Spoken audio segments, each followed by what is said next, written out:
Hello guys, मैं आपको accounting concept और अकाउंटिंग कन्वेंशन और difference between accounting concept and convention और अकाउंटिंग कॉन्सेप्ट कितने टाइप के हैं और कन्वेंशन कितने टाइप के, ये आज डिस्कस करूँगी। अकाउंटिंग कॉन्सेप्ट क्या होता है? अकाउंटिंग कॉन्सेप्ट एक बेस प्रोवाइड करता है, मतलब अकाउंट को तैयार करने का एक बेस प्रोवाइड करता है accounting concept. Accounting concept include the assumption and condition on which the science of accounting is based.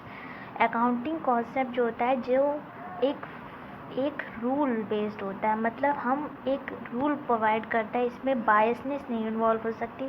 Accounting concept इसे अकाउंटिंग स्टैंडर्ड भी माना जाता है, जो हम अपने जब हम फाइनेंशियल स्टेटमेंट प्रिपेयर करते हैं तो हम अकाउंटिंग कॉन्सेप्ट के बेसिस में ही अपना फाइनेंशियल स्टेटमेंट पोजीशन बनाते हैं। और अकाउंटिंग कन्वेंशन ये कस्टम होता है, मतलब ये ट्रेडिशन होता है जो अकाउंटेंट अपने अकाउंटिंग स्टेटमेंट प्रिपेयर करने में फॉलो करते हैं। ये कस्टम होता है, ये असम्पशन होते हैं, एक साइंस होता है, मतलब एक बेस प्रोवाइड करता है अकाउंटिंग बनाने के लिए रूल और रेगुलेशन के साथ। और अकाउंटिंग कन्वेंशन कस्टमरी बेस्ड होता है, customary based. Okay guys, next accounting concept and accounting convention.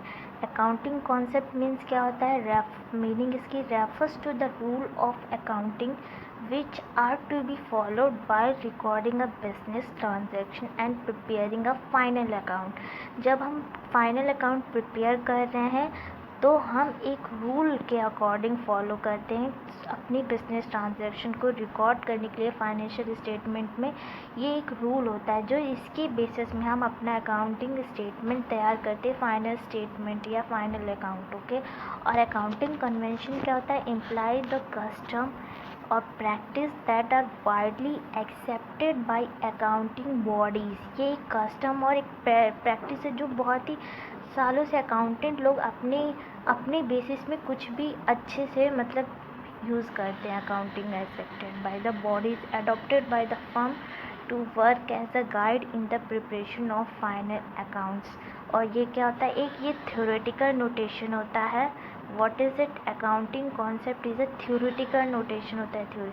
और ये एक अकाउंटिंग कन्वेंशन एक मेथड और प्रोसीजर होता है। और सेटअप बाय अकाउंटिंग कॉन्सेप्ट को कौन सी बॉडी सेट करती है? अकाउंटिंग बॉडीज़ होती हैं जो बड़ी बड़ी। और ये होता है अकाउंटिंग कन्वेंशन किसके द्वारा सेटअप किया जाता है? कॉमन अकाउंटिंग प्रैक्टिस के द्वारा सेटअप किया जाता है। कंसर्न किससे रिलेटेड होता है? ये मेंटेनेंस ऑफ अकाउंटिंग इसका कंसर्न होता है, मतलब अपना अकाउंट्स इसी के बेसिस में मेंटेन करते हैं।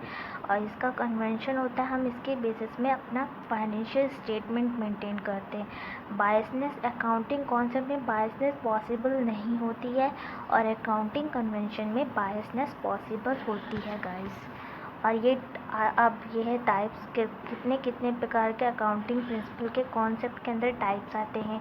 एक है entity concept, cost concept, going concern concept, accounting period concept, money measurement concept, dual aspect concept, accounting equivalent, matching principle, verifiable object, realisation concept, capital concept, accrual concept, to legal position.